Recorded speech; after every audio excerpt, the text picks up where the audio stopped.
Harun Nasution. Harun Nasution lahir pada tanggal 23 September 1919 di Pematang, Siantar, Sumatera Utara. Harun Nasution dilahirkan dari keluarga ulama. Ayahnya yang bernama Abdul Jabbar Ahmad, seorang ulama sekaligus pedagang yang cukup sukses. Ia terpilih menjadi qadhi atau penghulu. Pemerintah Hindia Belanda lalu mengangkat sebagai kepala agama, merangkap hakim agama dan imam masjid di Kabupaten Simalungun. Sedangkan ibunya adalah anak seorang ulama asal Mandailing yang semarga dengan Abdul Jabbar Ahmad. Harun Nasution menyelesaikan sekolah dasar di Inland Chess School atau HIS selama 7 tahun. Selain itu, Harun Nasution lulus HIS di tahun 1934 sebagai salah satu murid terbaik yang dipilih kepala sekolahnya untuk langsung melanjutkan ke Polo tanpa melalui kelas 0 dan lulus di tahun 1937.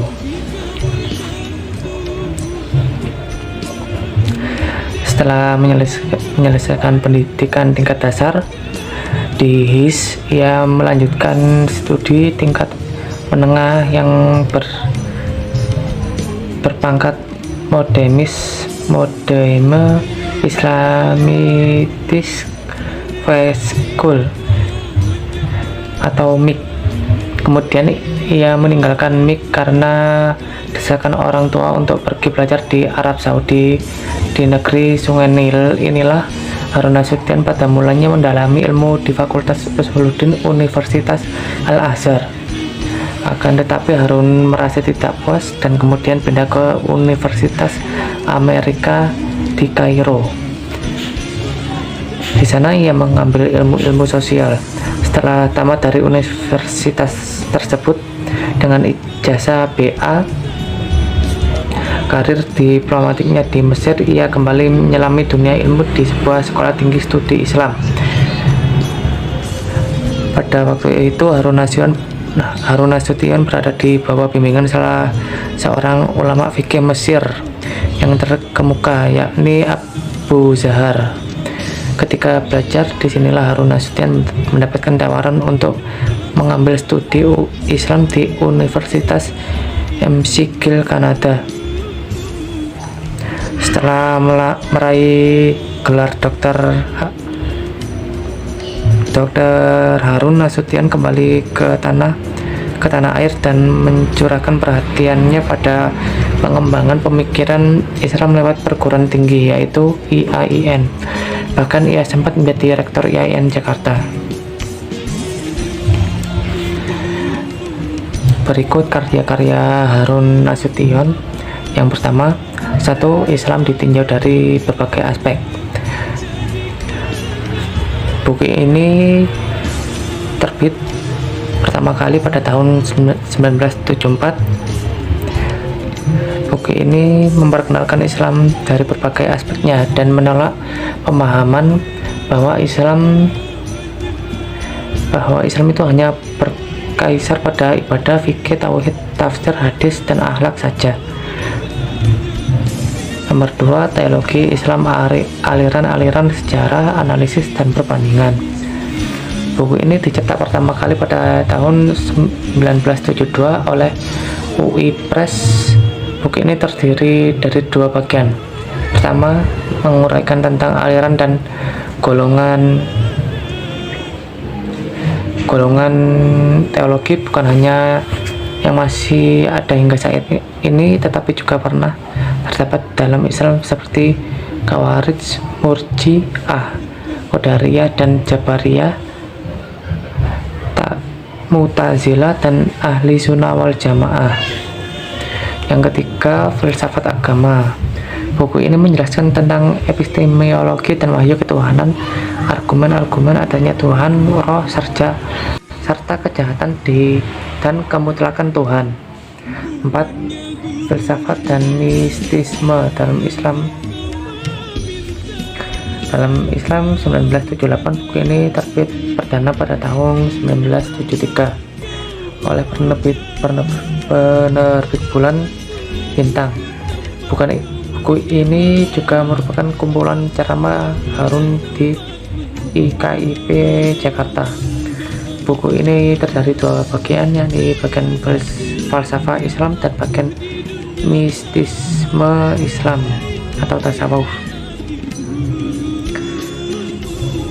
Bagian falsafah Islam menguraikan tentang kontak pertama antara Islam dan ilmu pengetahuan serta falsafah Yunani, dan kemudian melahirkan filsuf Muslim seperti Al-Kindi, Al-Razi, Al-Farabi, Ibnu Sina, Al-Ghazali, dan Ibnu Rosidin. Sedangkan pada bagian mistisme Islam, Harun Nasution menguraikan tentang kedudukan tasawuf dalam Islam sebagai upaya mendekatkan diri pada Tuhan. Yang kelima, pembahasan dalam Islam. Secara pemikiran dan gerakan, buku ini merupakan kumpulan ceramah dan kuliah Harun Nasution di berbagai tempat di Jakarta tentang aliran-aliran modern dalam Islam. Yang keenam, akal dan wahyu dalam Islam. Buku ini menjelaskan seputar pengertian akal dan wahyu dalam Islam, kedudukan akal dalam Al-Quran dan hadis, perkembangan ilmu pengetahuan dalam Islam, dan peranan akal dalam pemikiran keagamaan Islam. Pemikiran kalam Harun Nasution. Yang pertama, peranan akal. Bukanlah secara kebetulan bila Harun Nasution memilih problematika akal dalam sistem teologi Muhammad Abduh sebagai bahan kajian disertainya di Universitas McGill, Kanada. Besar kecilnya peranan akal dalam sistem teologi suatu aliran sangat menentukan dinamis atau tidaknya pemahaman seorang tentang ajaran Islam. Berkenaan dengan akal ini, Harun Nasution menulis demikian: Akal melambangkan kekuatan manusia, karena akal lah manusia mempunyai kesanggupan untuk menaklukkan kekuatan makhluk lain di sekitarnya.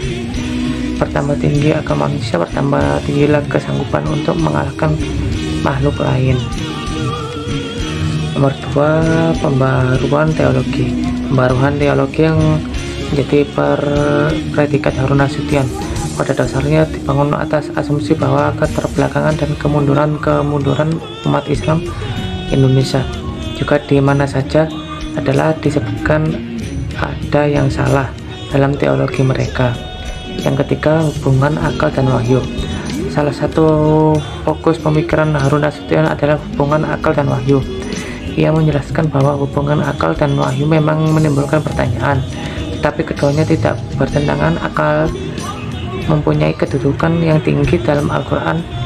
Orang yang beriman tidak perlu menerima bahwa wahyu sudah mengandung segala-galanya. Wahyu bahkan tidak menjelaskan semua permasalahan keagamaan.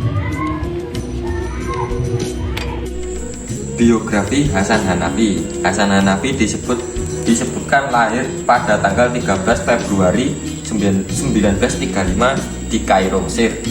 Ia merupakan keturunan dari suku Berber dan Badui di Mesir.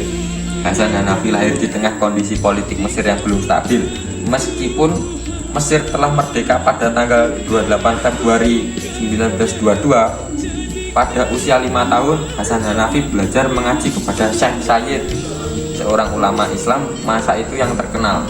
Artinya Hasan Hanafi belajar Al-Quran secara langsung, bukan hanya pada guru biasa, namun seorang syekh yang memiliki tingkat keilmuan yang sangat tinggi.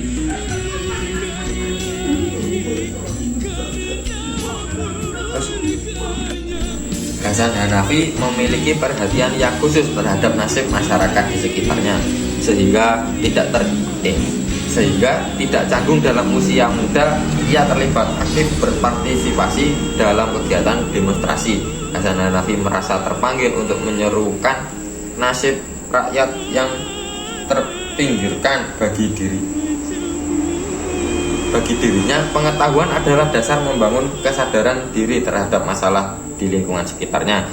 Perlahan Hasan Hanafi mulai mengenal Ikhwanul Muslimin saat dirinya duduk di bangku sekolah menengah atas atau dalam bahasa Arab disebut madrasah aliyah. Namun ketertarikan Hasan Hanafi pada Ikhwanul Muslimin pada saat itu masih belum muncul. Baru pada tahun 1952 Hasan Hanafi secara resmi bergabung dengan Ikhwanul Muslimin yang kemudian menumbuhkan semangat besar dalam dirinya untuk memperjuangkan Islam. Lalu ketika Hasan Hanafi belajar di bangku kuliah pada Universitas Kairo, Mesir, Hasan Hanafi semakin aktif di Ikhwanul Muslimin. Dalam pemahaman Hasan Hanafi, filsafat hakikatnya menghendaki suatu titik tolak yang harus mendalami seorang filsuf. Lalu setelah itu ia bisa menetralisasikannya sehingga keinginan dirinya sendiri, sehingga akhirnya sampai pada tatanan metafisika murni sebagai puncak dari proses filsafat. Pemikiran Hasan Hanafi. 1. Kritik terhadap teologi tradisional Hasan Hanafi. Kritik terhadap teologi tradisional. Hasan Hanafi berpendapat tentang rekonstruksi teologi tradisional. Hasan Hanafi menegaskan bahwa kita perlu mengubah teologi sesuai dengan perubahan konteks politik terjadi agar sesuai pada kenyataan. 2. Rekonstruksi teologi. Tujuan rekonstruksi teologi Hanafi adalah menjadikan teologi tidak sekedar pokok ajaran keagamaan yang tidak ada isinya atau kosong, melainkan sebagai ilmu tentang perjuang sosial yang mana menjadikan keimanan tradisional memiliki fungsi yang sebenarnya sebagai landasan etik atau motivasi manusia.